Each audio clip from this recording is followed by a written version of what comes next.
We're continuing in our series on the 7 deadly sins, those vices that so easily entangle us and trip us up and hold us back in our walk with Christ.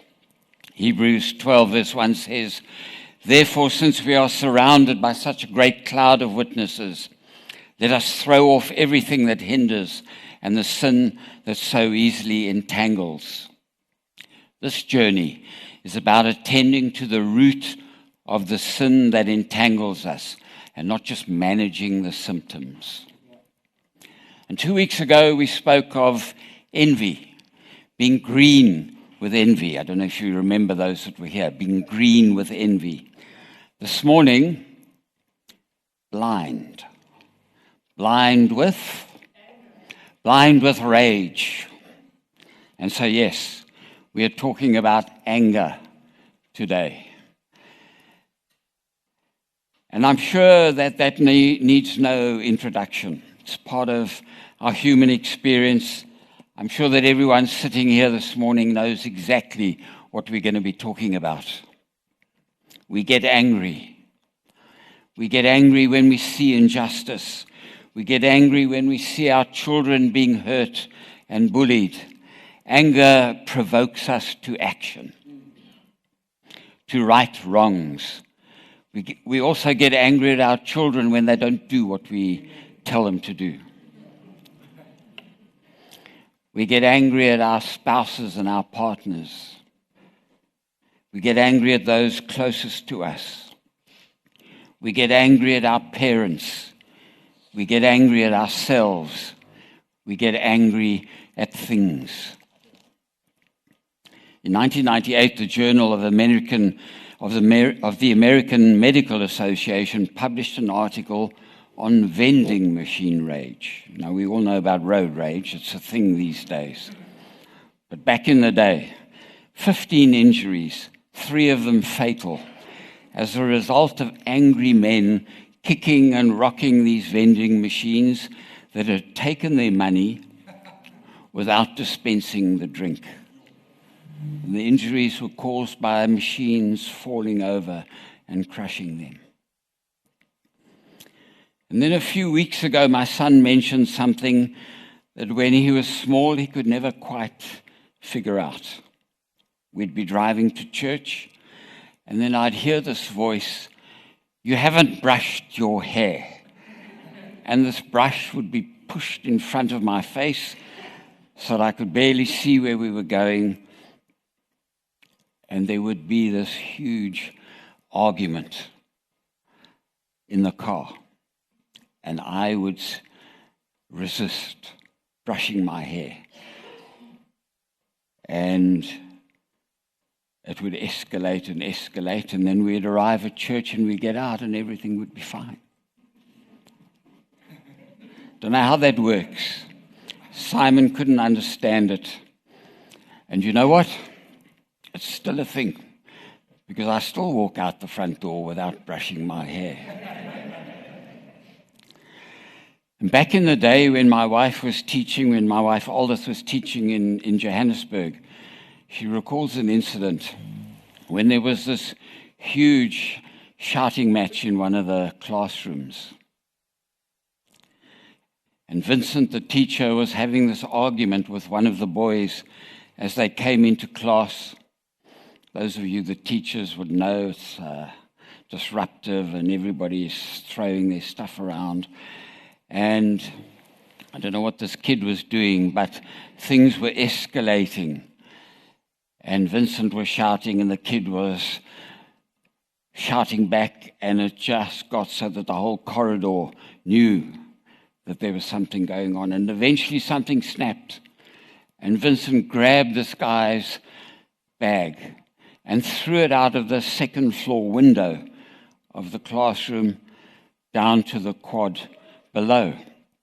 The only problem was that the window was closed, and silence descended upon the class as the sound of the shattering glass.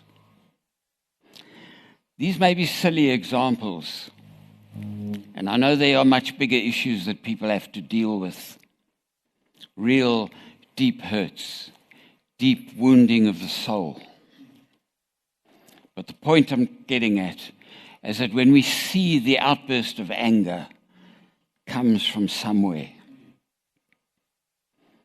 For the mouth speaks what the heart is full of. A good man brings out good things, it says, stored up in his heart. And an evil man brings out evil things of evil stored up in his heart. For the mouth speaks what the heart is full of. And Aristotle, the Greek philosopher, puts it like this: anybody can become angry. That is easy. But to be angry with the right person and to the right degree and at the right time and for the right purpose and in the right way, that is not within everybody's power, and it is not easy. Something happens during the day, for example, at work.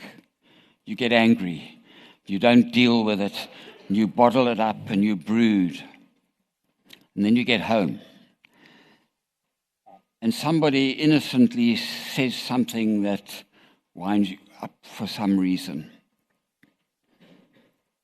And all of a sudden there's an explosion of anger directed at a completely innocent person who had nothing to do with anything. And yet they feel the brunt of what was brooding inside of you. What's going on? Or we overreact and we mete out punishment on one of our kids that's way over the top instead of just dealing with the situation. The Bible recognizes that anger may be justified and often is, but it can easily slip over into something more sinister. Anger motivates us to do something. If we never got angry and we just sat back and watched the world go by, do nothing about the violence and injustice around us, anger motivates us to do something when circumstances touch us and touch those closest to us. The Bible recognizes this. Anger is a normal human condition. But it does say this: in your anger, do not sin. What is really going on? What we see as anger, the violence, the hateful, harmful words, the silent treatment, is the outworking of something much deeper. The people attacking the vending machine. That's not rational. It's a machine. But somehow it was an attack on the person, outsmarted by a machine. It's not right that a machine can be better than me. And so something that's going on inside responds in violence. You're not the boss of me. If I give in to this hairbrushing thing, what's next? Who's in control? And so there's something else happening. It's not just an argument about brushing hair. I mean, it's such a stupid thing, really. I mean, why does it escalate into, I don't know. Still not really sure. But maybe it is about control. Being outsmarted by a child. For a teacher, maybe it's a loss of status and position in the eyes of a classroom full of students. So there are things that are going on. And Dallas Willard, in his book, The Divine Conspiracy, puts it like this: find a person who has embraced anger, and you find a person with a wounded ego.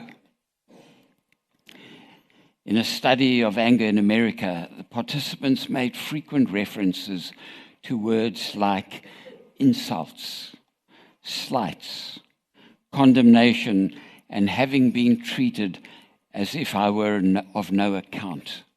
And so when we are subject to anger and these things these words, these ways that we are being treated come to us, we respond with anger. We respond out of the wounding that happens to us through these words. And when we slip over into deep anger, it gives us a false sense of control. Beating up a vending machine. I'm going to show you. I'm in control. You're not in control. We place oneself over and above the offender. But actually, it's not actually achieving anything. It's not repairing the situation. It's not rectifying the offense. It's giving a false illusion that we're in control of a situation by behaving in a certain way. And anger also includes an element of inflicting pain.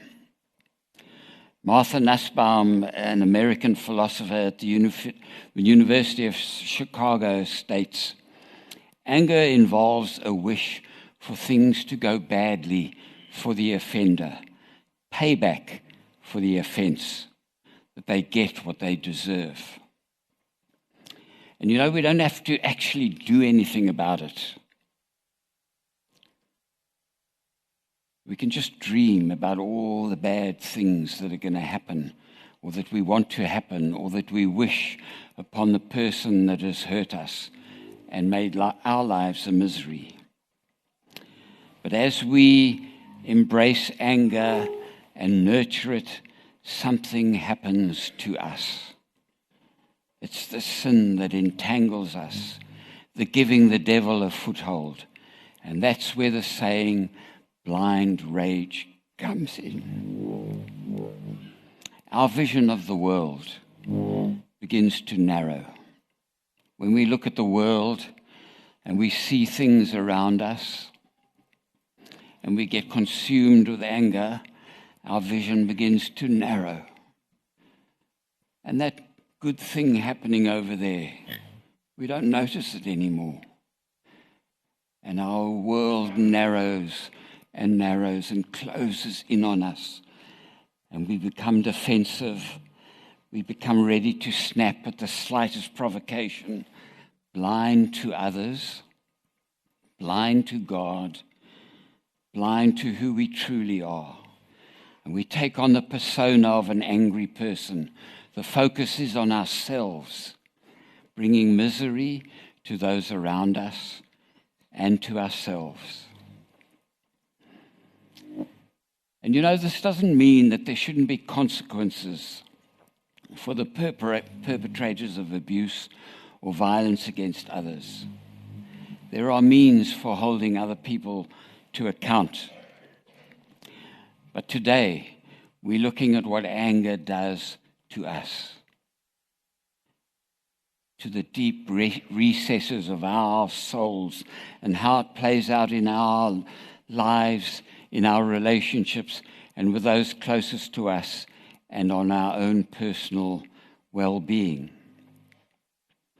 And when our attention dwells on ourselves and the issues of payback and our wounded egos, we spend our time and our energy, and in fact our living, in the past.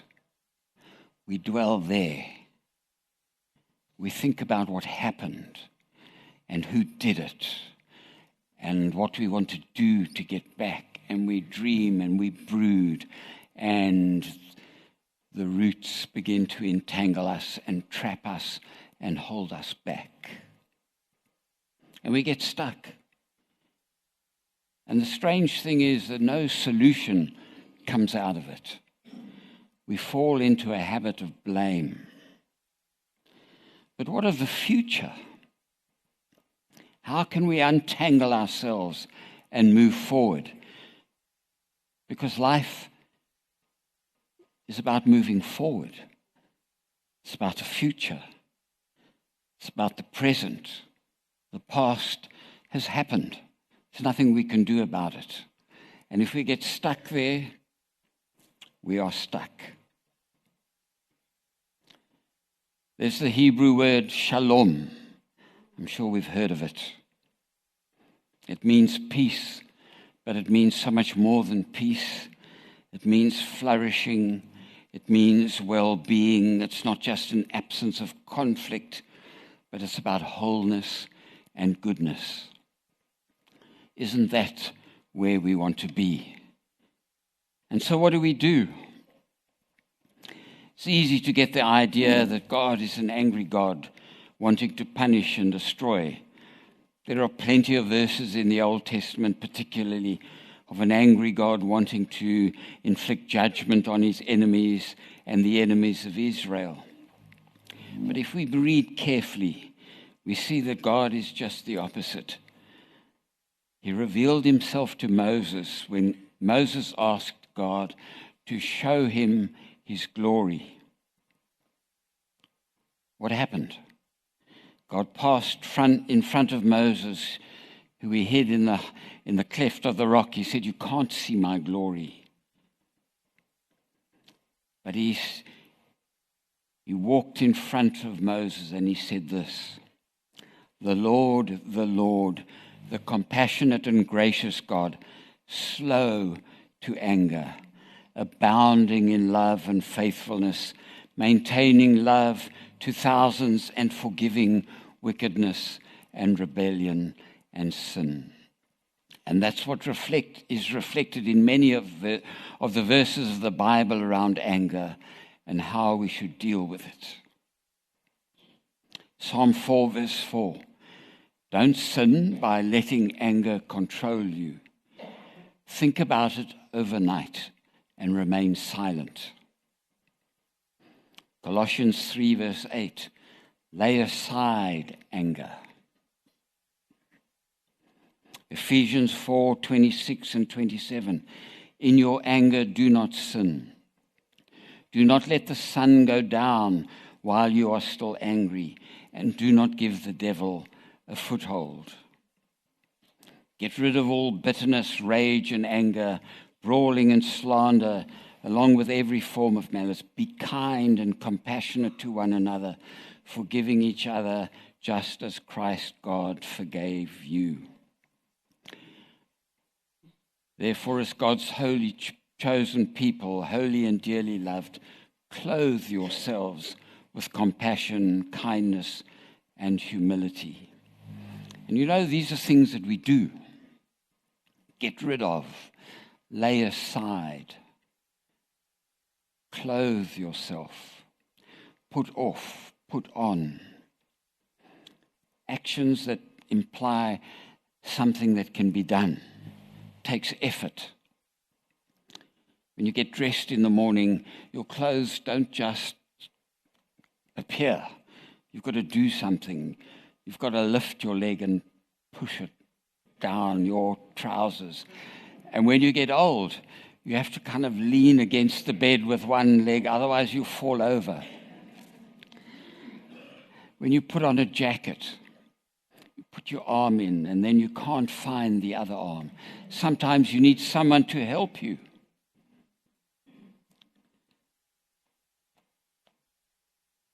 So the question is, what do we do? How do we deal with these things? One thing is guaranteed, that maybe this afternoon somebody's going to say something or do something that'll make you angry. Maybe not this afternoon, but next week or the week after, but definitely during the month of August, something's going to happen that's going to make you angry. What do we do? How do we deal with these things? Because we don't want to get stuck there. We do want to lay things aside. We do want to clothe ourselves with the good things that God has for us. And so here are a few practices. They're things that we can do, things that we need to do. And so we can keep an anger journal for a week. Now, talk about journaling, and I know most or many will switch off because that's hard work. But if we want to be serious about moving forward and not getting stuck, and we want to do things that can take us into new spaces, a journal, write down, this happened. What happened? Why did it happen? And reflect on what is going on in your life. Is there a pattern as you list the things that happened that made you angry? When, why, what was going on? Was I stressed? Was it something at work that was bothering me, bugging me? And is there a sort of a routine or a pattern that emerges and that you can say, well, I need to address these things. Maybe I need to get more sleep. Maybe I need to deal with things at work and not bring them home. And as we do these intentional things, we are able to deal with what's going on in our lives and take a different view of how we go forward. Secondly, solitude and silence, making time. And again, this is a difficult one. I struggle with these things. Struggle to make time and just be silent. But make time just to sit with no agenda. Be honest with God. And when your mind wanders, which it will, say, Lord, this is clearly something that's bothering me, and give it to him. And maybe these things that are brooding deep within, these things that give rise to anger, will begin to come to the surface. Yes, Lord, I give it to you. And as one develops the practice, and I must admit I go through seasons of being able to be in times of solitude and silence, and then I kind of get busy again. But when you do make it a habit, somehow, I don't know how, but somehow we become aware of God and his love and his care, and we are just able to be and to give these things to him. It's an intentional practice that will help us deal with this thing of anger, which can take root and really hold us back in our lives. And then in Paul's letter to the church in Philippi, he tells them, continue to work out your salvation with fear and trembling, for it is God who works in you to will and to act in order to fulfill his good purpose. And there it is again. We need to do something. Work out your salvation. It's not a passive thing. But God is also at work in us. And earlier this year we went through the series, Your Move, when willpower isn't enough. And willpower is never enough on its own. God works in us. And that word works is the Greek word energio, where we get the word energize. God is at work through the Holy Spirit to energize us, to do something within us, to begin to transform us deep within our hearts and in our spirits. So there are practices that we can do, but God is also at work. And what does that look like? What does it look like to make room for God? To position ourselves with God. And I believe we need to surrender our lives to him, to make room for God to come by his Spirit and work deep within our hearts. What does that look like or mean? Giving ourselves over to him in an intentional way. You know, here we find ourselves. Sunday, we've been worshiping. We can stand passively and just mouth the words, or we can come and say, Lord, today as we worship, I give myself to you. As we hear the word, we can say, interesting. Or we can say, Lord, speak to me. Today I come, I want you to speak into my life. And you know, God works not just through as we surrender, but as we give ourselves to one another. God speaks through a friend. God speaks through a mentor. God speaks through prayer. We're going to invite people at the end of the service, as we do every service, if you need prayer. Sometimes we need to surrender ourselves and our pride and say, yes, I need to go forward. I need to pray with someone. I need to go and talk to someone because I can't do this on my own. I'm struggling. We are the body of Christ. And as we surrender to God, He works as we worship. He works through the Word.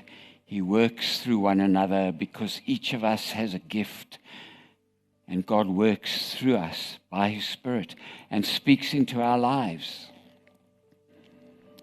You know, it's like going into the shower. You can turn it on, and so there are a few drops, and you can soap yourself, and it'll be a difficult shower because there's not much water. Or you can turn it on full blast and surrender yourself to the rushing water of the shower, which we find in the presence of God. We can do that. And as we do that, God can work through us. And instead of bitterness and rage and anger, we can lay that aside. And in its place will come kindness and compassion, forgiving each other, just as Christ in God forgave us. Looking away from ourselves, not taking ourselves so seriously, and turning towards others with a generous and kind-hearted love. Anger is a self-centered thing. The other side of that vice, the virtue, is one of generosity and kind-heartedness and thinking of others instead of just ourselves. And so this morning, I want to give us an opportunity as we think about these things and we think about a future that is not constrained and entangled and blaming and looking backwards, but one of hope and one of a future and one of kindness and generosity. We can surrender our hearts to Jesus this morning. We can give ourselves to Him and say, here I am, Lord. I need you. Here I am.